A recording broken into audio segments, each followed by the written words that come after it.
Am I the a-hole for opening my husband's safe with a crowbar to get money for an emergency? I, female 31, am a stay-at-home mom with 2 kids. My husband dedicates most of his salary towards the kids and household, but has a safe that he puts money in on a monthly basis. I didn't make a fuss over it, because he said that he saved money for an emergency. I asked for the password countless of times, but he refused to give it to me and said that in case of an emergency, all I needed to do was inform him. He went on a 2-day business trip. Our son got sick and I had to take him to the hospital. The problem is, he needed medication but I didn't have any money except what was in the safe. I called my husband but he didn't respond. I texted him explaining the situation but he refused to cut his trip short and come home. I asked how I was supposed to get money for medication, and he suggested I either A, wait for him till he gets home, or B, borrow money from the neighbors. I just had it. I hung up and went to the garage to grab a crowbar, then took it to the safe and opened it. I took the money I needed, which was about $60, and went to the pharmacy store to get the medication. My husband came home a bit earlier, and when he saw what I'd done to the safe, he flipped out and started freaking out at me. I said I had no choice, and that all his suggestions were unreasonable and illogical for me to even consider. He yelled, saying I breached his trust and his boundaries, and should have never touched the safe, much less used the crowbar on it. We had a big argument, and he kept saying that I had no respect for him, his income, and instructions. Then he completely refused to speak to me and is threatening to move the safe since he no longer trusts me around it. Was I in the wrong for the steps I took? Should I have tried another alternative? Edit. I didn't have any credit cards because he's the one that normally has them since they're in his name, and I don't have a bank account to be able to own a credit card. Now for the top comments. This is financial abuse, and it's absolutely insane.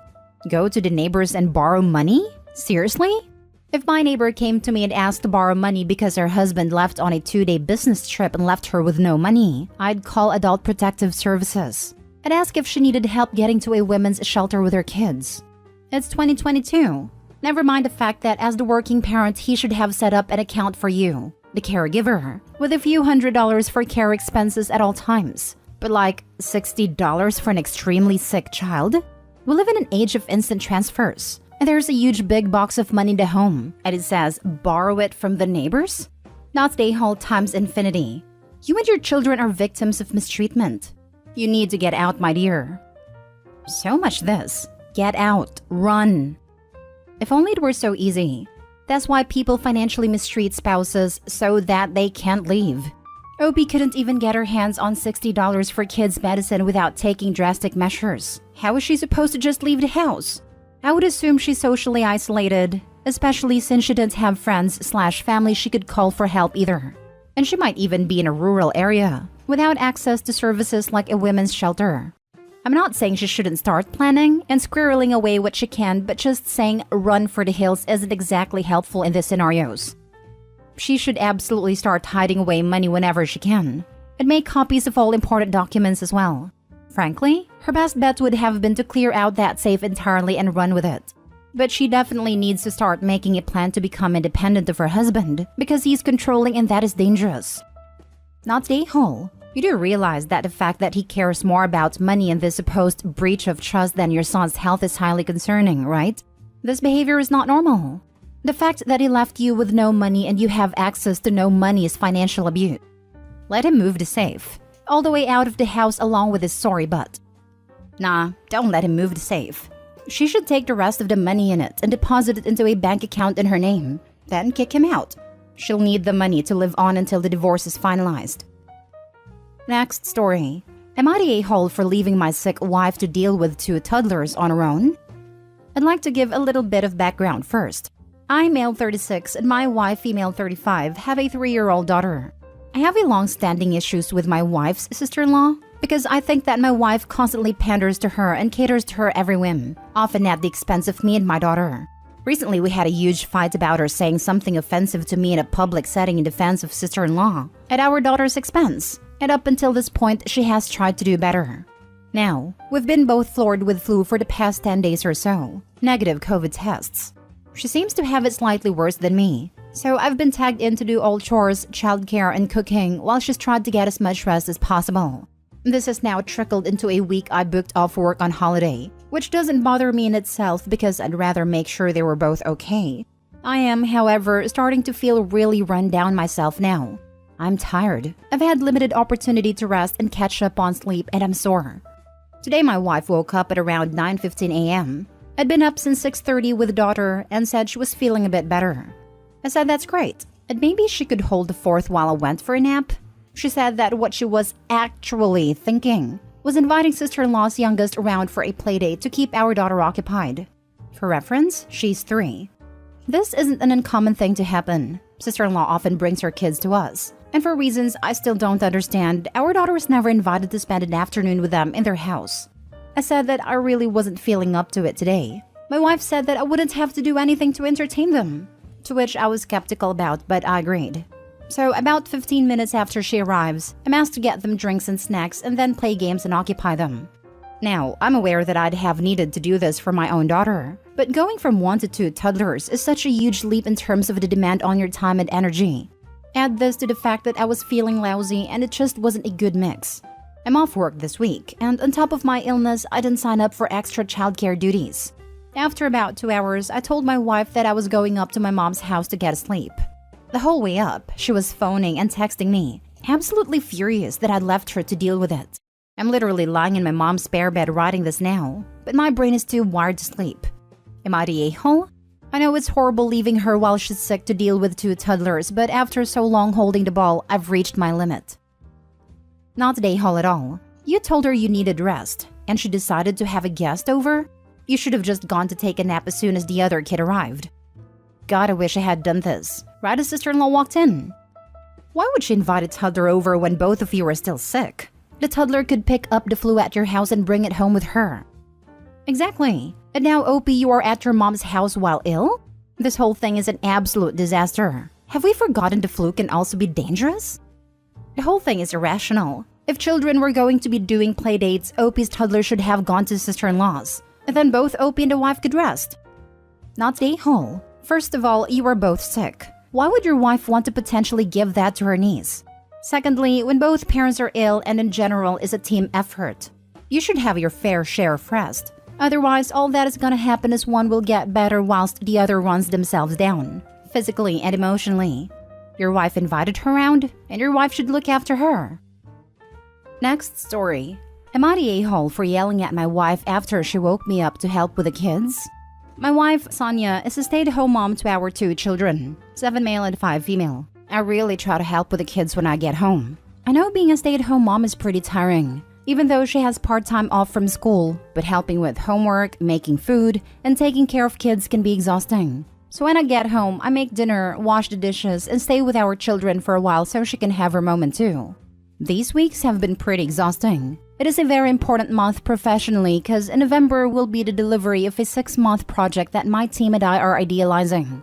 Last week was the final touches and review of the entire project. So I went to work at 8 a.m., got home at 5 p.m., took care of my kids until 9 p.m., and was actually working until 3 to 4 a.m. to maybe get 3 or 4 hours of sleep.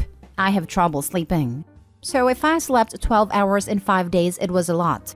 I was exhausted. I wasn't even driving because I didn't trust my senses to drive. I couldn't vent to Sonia because she was stressed too as our children had a flu. I was dragged to the hospital by my coworkers after nearly passing out for only walking. The doctor demanded that I take a week's medical leave because I was already on the verge of a burnout. When I got home, I spoke to my wife and she seemed to be understanding. I asked her to give me a day off from everything as I would try to get as much sleep as possible that night to come back better. She said fine. I offered to also give her a day off because I know she was tired too. I went to sleep at 9 p.m. and woke up to Sonia nudging me to take the kids to school. I walked with them. I talked about what we talked about yesterday and she said, yeah, but that's your part of the morning and I have other morning plans. Yoga class, gym, and house cleaning. I asked her 3 times more to do this for me as I was still exhausted. 6:30 a.m. But she just said, you're still a father, tired or not. It could be tired or not, but I ended up losing my mind and screaming, I just need a few hours of sleep. Please respect what I asked of you yesterday and let me sleep. She was in shock and said, okay then. She took the kids and I slept until 4 p.m. There were several messages from her saying that I shouldn't have yelled at her for asking me to take responsibility as a parent and that it was toxic behavior of mine. Well, we haven't talked much more than necessary for 2 days. Am I the a-hole? Yes, I could take them, but as I said in the text, I have a lot of trouble sleeping. After getting up and taking them, it would take a good few hours to get back to sleep, even when exhausted. I answered in the comments and I'll put it as extra. 1. Our children stay from 7:15 a.m. until 1 p.m. at school. My wife picks them up from school and stays with them until 5 p.m. when I get home. 2. The things she does, gym and yoga, take up 2 hours a day. When she gets home, she cleans the house, sweeps, waters the plants, washes clothes, makes lunch, absolutely everything in the house. I don't think the division of tasks is so unfair because I'm not 100% the one who takes care of the kids at night. While I make dinner and wash the dishes, she stays with them and we also have family moments. My kids are in the spirit seeing face. See recent movie 8,000 times. I don't think it's that unfair because it's chaotic sometimes. And I know that being responsible for our kids all day is exhausting, so I offer the same to her later. I couldn't put all this in a post due to limit words. Now for the comments. Given the context, not day haul. A doctor literally ordered you to rest, and your wife agreed to help you. If roles were reversed and you took time off work to step in for your wife, you would be the a-hole for waking her up. She didn't respect your valid medical need to rest. Your doctor even ordered a week of medical leave to rest. If this isn't a recurring thing outside of this isolated incident, not the a-hole.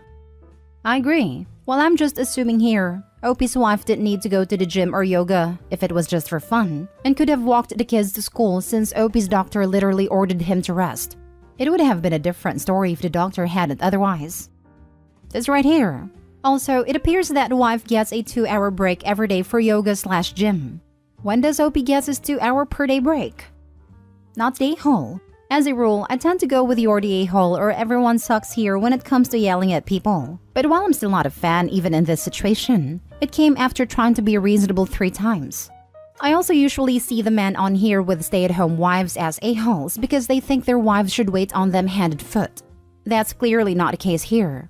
It sounds like she has unfair expectations of you. You were literally sick, and she wanted to do yoga. You may apologize to her for yelling, but you standing your ground was not toxic. A good loving wife wouldn't be trying to argue fairness when you're sick from exhaustion. She needs a wake-up call about her entitlement. So let me get this straight. You take the kids to school. They're in school until what, 3? She watches them for 2 hours, then you take over? And otherwise, she does the cooking and housework. Yeah, cooking and housework is a lot, but come on. That's not really a fair division of labor. Now for the last story. Am I the a-hole for refusing to let my husband drive my son to school with his step-siblings anymore? Context. My ex-husband and I have custody of our 11-year-old son. He's diabetic, and since his diagnosis is relatively new, we're still working on managing things for him so he could continue to live a normal life just like other kids. His stepdad is responsible for dropping him off/picking him up from school, since his step-siblings attend the same school. The issue began when my son started asking me or his bio-dad to take him to school instead of his stepdad. He said a reason for that is because his step-siblings open his lunchbox and take all the additional snacks that he needs in case he had a hypoglycemic episode. That's what we call low blood sugar. His step-siblings would take his lunchbox from him and take the snacks, and only leave him his sandwich and water. His stepdad thinks there's nothing wrong with sharing, although I explained to him about a millionth times how important his snacks are. He promised that he won't let his kids touch my son's lunchbox from now on, and I believed him. Then days ago, my son came home and told me his step-siblings took his snacks from his lunchbox again. I was enraged. I asked if his stepdad saw them. He said yes, and he scolded him when he refused to let them have the snacks. I lost it. I blew up at my husband and told him that my son won't be riding in his car again with his step-siblings after what they've done, and after he allowed it. I told him that my son's father will be driving him to and from school from now on. He lashed out at me saying that I was driving a wedge between the kids and teaching my son to grow up being selfish and self-centered and antisocial, and also making my son distant from him and getting him to favor his bio-dad. I refused to discuss it, and now he's acting all hurt and disrespected, saying it was not worth ruining the kids' relationship over some snacks. Edited? His argument is that I don't get his kids the same amount of snacks I get for my son. They go through their snacks in no time. In my defense, I said that the snacks are part of my son's diabetes management routine, and he, unlike his step-siblings, needs them anytime. And so I don't feel like I'm obligated or that I should buy step-siblings the same amount of snacks seeing that they can do without them for a while. Am I making sense here? My stepchildren's ages are 13 and 10. Unless your husband has some kind of rare cognitive impairment, that means he doesn't understand the meaning of medical condition. He's the one who's the a-hole here, not you. As a longtime Reddit fan, my first instinct is, of course, to suggest dumping him, but I'm trying to curb that instinct. Aw, come on, you know you want to. Maybe just this once. You know, for old time's sake. Just joking with you. But yeah, I agree, the husband is either a bully or an idiot that doesn't understand how dangerous this medical condition can be. Even if he doesn't understand the severity of the medical issues, he does understand that his sons are stealing the majority of his stepson's lunch. If he thought it was unfair his stepson got so many more snacks, he could easily pack snacks for his sons. He is definitely a bully rather than an idiot. Not the a-hole. But maybe it's time to have a conversation with your husband about possibly modifying the custody arrangement for your son, because he is neglecting the boy's very real medical needs in a way that can have very dire health consequences. Also, taking all of something is not sharing. Modify the custody arrangements? How about modifying the marriage arrangements?